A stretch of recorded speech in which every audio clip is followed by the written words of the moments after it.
next sacred cow is work hard. Because my poor dad, a school teacher, great guy, PhD, he always says, I'm a good, hard-working man.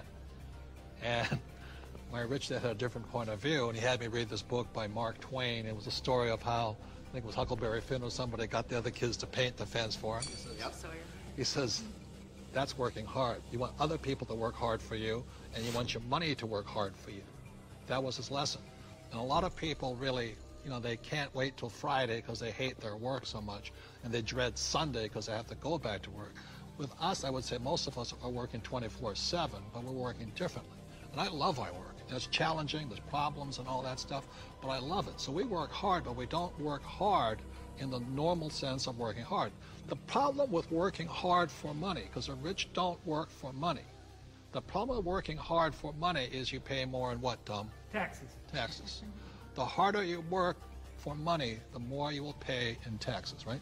Well, right. If instead of working hard for money, like you're talking about, instead if you work for assets, then you pay a lot less taxes, because the tax law, again, is geared towards building assets. Because as we build assets, we build the economy. Time out.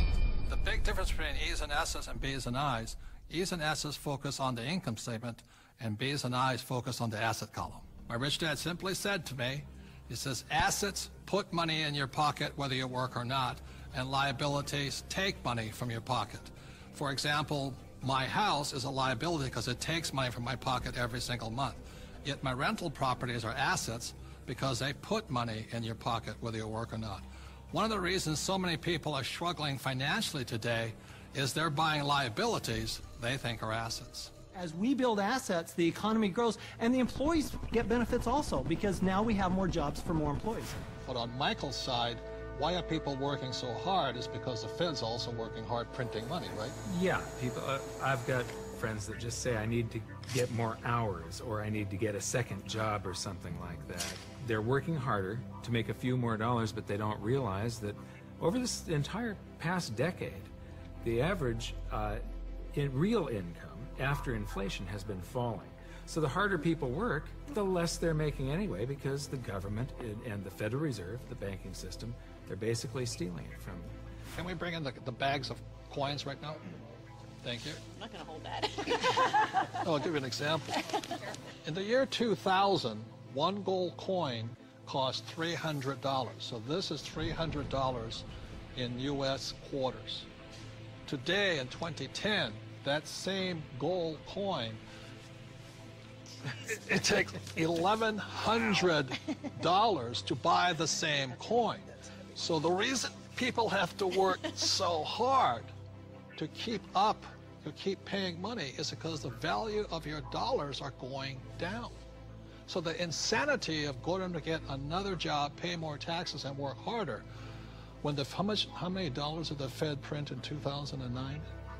From August of 2008 through 2009, they created about 1.5 times more paper dollars than it took 200 previous years to print. So that's why people are working harder, because your money is worth less. And it isn't the coin that changed. People don't understand that it isn't this price going up, it's the value of the dollar falling. It's the currency that's changing. The can of soup in the grocery store, that can of Campbell's soup, it's the same can with the same contents from back in 1950 when it was 15 cents to today where it's $1.95 or whatever it is. So that's why the rules have changed. In 1971, the U.S. dollar stopped being money and it became a currency, it became debt. It became an IOU from the federal government. And the thing is, they can print as much as they like of it. And the more they print, the harder you have to work. It all takes place in your head. Take this glass here.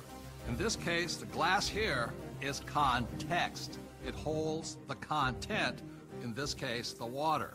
E's and S's have a different context than B's and I's. Having a different context, E's and S's attract the sacred cows like go to school, work hard, live below your means. B's and I's, having a different context entirely, attracts a different type of content, different type of information, different type of education. Money is created out of your head. If you're a true B and I, you're not concerned is because just like the Fed, we can print our own money.